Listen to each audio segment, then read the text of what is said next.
Digital age की disruptive technology क्या कर रही है? आज की टेक्नोलॉजी और पुराने दौर की टेक्नोलॉजी में क्या फ़र्क है? क्या फ़र्क है? आज की बहुत एफिशिएंट है टेक्नोलॉजी, पहले ऐसे नहीं थे। आज के कैमरे ज़्यादा अच्छा रिजल्ट्स देते हैं, आज के मोबाइल की बैटरी ज़्यादा है, आज फंक्शन ज़्यादा हैं, रैम ज़्यादा है, प्रोसेसर ज़्यादा है, स्टोरेज ज़्यादा है। हमने सन 2000 में कंप्यूटर लिया तो पूरा मोहल्ला हैरान था कि एक मोहल्ले में घर है जिसने 20 GB की हार्ड डिस्क लगाई हुई है। सोचो तो सही, 20 GB की हार्ड डिस्क। हमारा प्रोसेसर था 833 पता नहीं सेलरॉन या इस तरह से करके, ये जो आपका ये जो 1.2 गीगा या इस तरह से करके होता है, तो वो गीगा से भी नीचे था बेचारा, उसमें था मेगा में। तो हार्ड डिस्क, और उस वक्त हमारी रैम थी, हम कंफ्यूज थे कि हम 64 MB और 128 MB में से क्या लें। 128 MB ले लिया तो कंप्यूटर तो पागल हो जाएगा भाग भाग के, इतना तेज। उसमें दोनों रैम के दरमियान शायद कोई 28,000 का फर्क था। अब 128 MB की रैम, मेरे मोबाइल में इस वक्त जो है वो 12 GB की रैम है, तो 128 MB से कितने गुना, 1024 MB का 1 GB है, और 12 GB यानी कि उससे इतने टाइम ज़्यादा। 20 GB की उस वक्त हार्ड डिस्क थी, मेरे मोबाइल की 256 GB इस वक्त इंटरनल छोटी सी जो इसकी अपनी बिल्ट इन मेमोरी है वो है। अब पता लगे, आप कहेंगे सर कौन सा मोबाइल है, क्या कर रहे हैं आप? और आपको जान की हैरत होगी, ये मोबाइल मैंने कॉस्ट अकाउंटिंग पढ़ाने के लिए लिया था, क्योंकि इसकी स्क्रीन पे बड़े अच्छे तरीके से लिखा जाता था और मैं बच्चों को सवाल सॉल्व कर करके देता था। ठीक है, नोट 10 प्लस।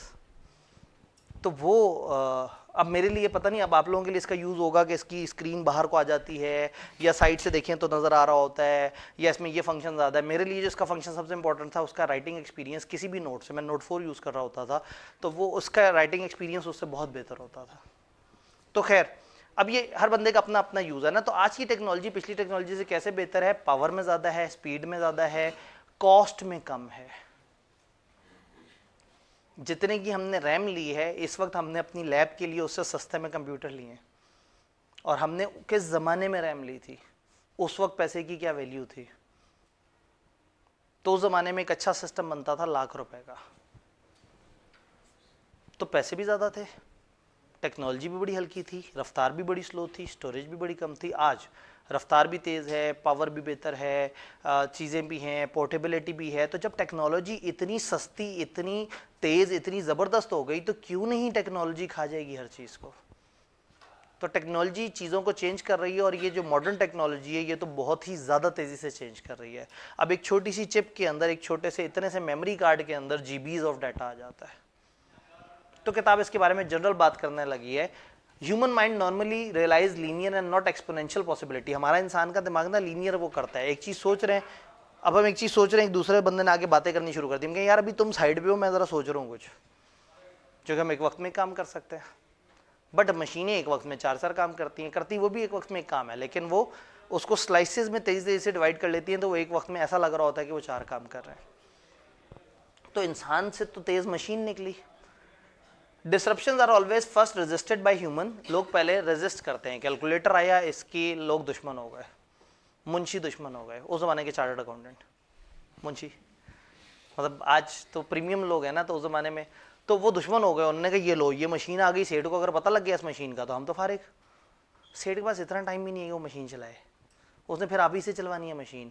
तो इससे पहले कि कोई हल्का बंदा मशीन चलाना सीख ले, या सियाना बंदा क्यों ना सीख ले वो मशीन चलाना, तो वो ये हमेशा पहले इसको रेजिस्ट करते हैं ह्यूमन। लेकिन जब उन्हें समझ आता है कि ये काम की चीज़ है, तो वो आहिस्ता आहिस्ता उसको अडॉप्ट कर लेते हैं। इस वक्त आईटी पहले से ज़्यादा तेज़ है, प्रोसेसिंग पावर में, स्पीड में, स्टोरेज कैपेसिटी में। तो आईटी जो है वो डिफरेंट इंडस्ट्रीज़ में आतंक मचा रही है, और एक बहुत बड़ा गैप ओपन हो जाता है जब करंट ऑर्गेनाइजेशन सोचती हैं कि व्हाट आर द थिंग्स जो टेक्नोलॉजी कर सकती है। Technology can do wonders. मैं किसी भी वक्त आज रात 9:30, 10, 11 बजे फारिग हूँ और मैं एक लेक्चर रिकॉर्ड करूँ जिसमें मैं वो सवाल जो नहीं करा सका वो कराऊँ। सैटरडे वाले दिन टेस्ट देने के बाद आप फारिग हों, यहाँ पे जनाब एक प्रोजेक्टर, एक वहाँ प्रोजेक्टर हो, दोनों मिलके एक होलोग्राफिक इमेज बना रहे हों और आतिफ आब्दी साहब आपको चलते हुए नज़र आ रहे हों और वो चलते हुए आपको स्क्रीन के ऊपर वही सवाल सॉल्व करवा रहे हों और आपको बहुत करीब की फील आ रही हो। टेक्नोलॉजी पता नहीं क्या क्या कर सकती है। तो टेक्नोलॉजी से हम अपने रेप्लिका क्रिएट कर सकते हैं, हम अपने आप को ईज डाउन कर सकते हैं। जिस वक्त मैं आपको पढ़ा रहा हूँ पता नहीं कितने बच्चे हमारे कौन कौन से पोर्टल पे कौन कौन सा लेक्चर देख रहे हैं। तो टेक्नोलॉजी पता नहीं क्या क्या कर सकती है अगर उसको एक्सप्लोर किया जाए। तो ये चैप्टर अब आपको फ्यूचर ओरिएंटेशन दे रहा है कि आपने टेक्नोलॉजी से दुश्मनी नहीं करनी, दोस्ती करनी है। आपने जो जाके कहे कि आर्टिफिशियल इंटेलिजेंस हमें रिप्लेस कर लेगी, आप कहें हाँ तुम्हें रिप्लेस ज़रूर कर लेगी, उसको रिप्लेस नहीं करेगी जो इससे दोस्ती करेगा। जो दोस्ती करेगा वो तो इसका फ़ायदा उठा रहा होगा। जी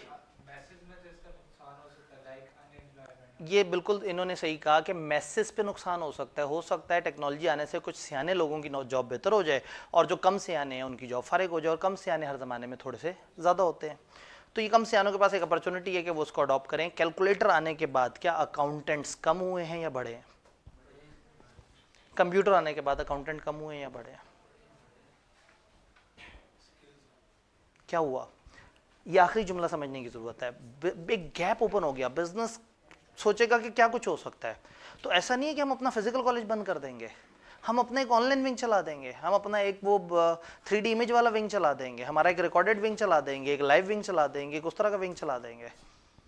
हम ज़्यादा पॉपुलेशन को टारगेट करना शुरू कर देंगे। हम ज़्यादा तो अब हमें बंदे ज़्यादा चाहिए होंगे, लेकिन वो चाहिए होंगे जो दोस्ती करें टेक्नोलॉजी से। तो टेक्नोलॉजी के बढ़ जाने से, आर्टिफिशियल इंटेलिजेंस के आ जाने से आपकी जॉब्स बढ़ जाती हैं। यानी कि पहले रिसर्च एनालिसिस और ये वो, पहले ऑर्गेनाइजेशन में क्या होता था कि आपको किसी भी इदारे को ईमेल करनी है तो फिर ढूंढते थे फलाना बंदे को बड़ा अच्छा लिखना आता है, वो आता था बैठ के लिखता था। अब चैट जीपीटी काम कर देता है। आप चैट जीपीटी को कहें कि जी मुझे एक ईमेल ड्राफ्ट करनी है, मैं बहुत दुखी हूँ लेकिन मैंने अल्फाज पॉजिटिव रखने और एंड में मैंने वार्निंग देनी है, मुझे ईमेल बना दो। उसने आपको आधे मिनट के अंदर एक ईमेल बना के दे देनी है। तो जब चैट जीपीटी मौजूद है तो हर डिपार्टमेंट के लोग अगर उसको यूज़ कर रहे होंगे तो इदारा ज़्यादा मेल करने की कैपेसिटी रखता है, मतलब ज़्यादा कस्टमर्स को टारगेट करने की कैपेसिटी रखता है, ज़्यादा वेंडर्स के पास जा सकता है, मतलब ज़्यादा ऑर्डर, ज़्यादा लोग, मतलब ज़्यादा लोग प्रोडक्शन में, मतलब ज़्यादा काम। तो टेक्नोलॉजी से बिजनेस की डायमेंशंस बढ़ गई। वो बिजनेस जो कि एक घर में ऑपरेट करते थे वो पूरी दुनिया में ऑपरेट करना शुरू हो गए। वो जिनका एक प्रोडक्शन हाउस था पूरी दुनिया में 13 प्रोडक्शन यूनिट्स बन गए उनके। तो टेक्नोलॉजी दुश्मन है उनकी जो उससे डरते हैं। जो उसको अडॉप्ट कर लेते हैं वो अपने बिजनेस के डायमेंशंस इतने बढ़ा लेते हैं कि उस बिजनेस के बढ़ने से, डायमेंशन बढ़ने से हमेशा आपकी वो ज़्यादा वो बन जाती हैं जॉब्स। अभी चैट जीपीटी और इस तरह की टूल्स आने से लोगों की इंटरनेट पे जॉब्स बहुत ज़्यादा बढ़ जाएंगी। घर बैठे बच्चों को कुछ ना कुछ आगे बढ़ने का मौका मिल जाएगा। एक वर्चुअल दुनिया क्रिएट हो चुकी है, जो यहाँ हो रहा है सब वहाँ पे हो रहा है। नौकरियाँ हैं वहाँ पे, कमाइयाँ वहाँ पे, पैसे उजाड़ने की ऑप्शन है वहाँ पे वीडियो गेम्स खरीदते हैं, वीडियो गेम्स के अंदर करैक्टर के पैसे खरीदते हैं, करैक्टर की तलवारें खरीदते हैं, उसी दुनिया में कमाते, उसी दुनिया में उजाड़ के आ जाते हैं। उस दुनिया में जनरली नौकरियां, और आगे शायद ये जुमला आप याद रख सकें, 10 साल बाद मुझे दुआ देंगे, लोग उस दुनिया में प्लॉट खरीदेंगे, उस दुनिया में घर बनाएंगे, वो बनाया हुआ घर बेचेंगे और आप पागल हो जाएंगे ये सोच के कि वर्चुअल घर भी बिक सकता है। That is metaverse. Meta Aahista Aahista ये मतलब फेसबुक, व्हाट्सएप, ये सब मेटा का ही मतलब एक पूरा एक बहुत बड़ा फिनोमेना है जिसमें उन्होंने एक मेटावर्स क्रिएट करनी है, एक वर्चुअल दुनिया। तो एक ये है कि हम उस वर्चुअल दुनिया से डरते रहें, एक ये है कि हम उस वर्चुअल दुनिया में अभी से प्लॉट बुक करा लें। उस वक्त प्लॉट बहुत महंगा हुआ होगा। लोग क्यों खरीदेंगे वहाँ प्लॉट? उसी रीजन पे जिस रीजन पे उन्होंने तलवार खरीदी है वहाँ, और इस रीजन पे कि उन्हें पता है कि कुछ अरसे बाद वो प्लॉट महंगा हो जाएगा। लोग कई दफ़ा एक इलाके में इसलिए प्लॉट नहीं खरीदते। मुल्तान में डीएचए अनाउंस हुआ, लाहौर के लोग इन्वेस्ट करना शुरू हो गए, भाई रहना है वहाँ पे, नहीं हमें पता है डीएचए नया नया अनाउंस हुआ, उस शहर में पहले डीएचए नहीं था, तो अब देखना उसके रेट बढ़ जाएंगे और साल बाद करोड़ रुपए के प्रॉफिट पे बेच देंगे। तो टेक्निकली वो एक वर्चुअल इन्वेस्टमेंट थी, एक हवा में से एक चीज़ खरीदी थी और उसको हवा में ही दोबारा बेच दिया था। तो हो सकता है कि एक ऐप हो जो कि मुल्तान डीएचए में इन्वेस्टमेंट कराती हो। खैर, ये बातें समझ आ रही हैं। तो टेक्नोलॉजी दुश्मन है? दुश्मन है तो पेपर में कॉस्ट अकाउंटिंग का सवाल खुद सॉल्व कीजिएगा, कैलकुलेटर मत यूज कीजिएगा, ठीक है जी। एमएफए के अंदर फाइनेंस पोर्शन है, टाइम वैल्यू ऑफ मनी वाला सवाल कर रहे हैं जरा बगैर कैलकुलेटर के। तो कैलकुलेटर ने आपकी कैपेबिलिटी बढ़ा दी, आप कम टाइम में पता नहीं क्या क्या कर सकते हैं। जब आप कम टाइम में पता नहीं क्या क्या कर सकते हैं, आपका स्किल सेट बेहतर हो गया। स्किल सेट बेहतर हो गया, आप बहुत अच्छा कमा सकते हैं, आप बहुत अच्छे तरीके से आगे बढ़ सकते हैं ज़िंदगी में। और ये जो ये फियर था कि मैसेज की नौकरी मुतासर होगी, शुरू में ऐसा लगेगा कि चंद स्किलफुल लोग उस तरफ जाएंगे और बाकी लोग नहीं जा सकेंगे। लेकिन जब चंद स्किलफुल लोग उसकी तरफ जाएंगे और उसके डायमेंशंस को एक्सप्लोर करेंगे तो वो नए बिजनेस यूनिट्स बना देंगे। ऑनलाइन के आने के बाद कॉलेजेस के स्टाफ बड़े हैं, कम नहीं हुए, क्योंकि विंग्स बढ़ गए। ऑनलाइन विंग है, ये आईटी की टीम है। अब हमारे पास आईटी डिपार्टमेंट में 10 से ज़्यादा बंदे हैं जो कि कैमरा, आईटी और इस सारी चीज़ को वो कर रहे हैं। कहने को हम फिजिकल क्लास में पढ़ा रहे हैं, बट वो एक एक्स्ट्रा विंग ओपन हुआ है, उस एक्स्ट्रा विंग के अपने मामला आते हैं। तो टेक्नोलॉजी अपॉर्चुनिटीज देता है, तो इसकी वजह से वो ओवरऑल मैथ्स को मुतासर कम करता है, अपॉर्चुनिटी ज़्यादा क्रिएट करता है। लेकिन हर वो बंदा जो नहीं दोस्ती करेगा वो सिर्फ रोता रहेगा। तो अच्छे टाइम पे दोस्ती कर ले।